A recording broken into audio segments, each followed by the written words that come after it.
बिस्मिल्लाहिर्रहमानिर्रहीम। अस्सलाम वालेकुम। आप देख रहे हैं DNN न्यूज और मैं हूं गुलाम जहरा। सबसे पहले हेडलाइंस।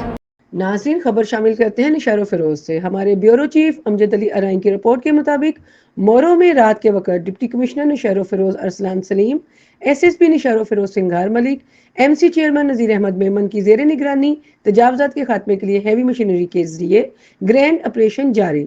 ऑपरेशन में पुलिस DSP SHO के अलावा म्यूनसिपल मुलाजमीन, रेवेन्यू मुलाजमीन, इंक्रोचमेंट मुलाजमीन भी शामिल हैं।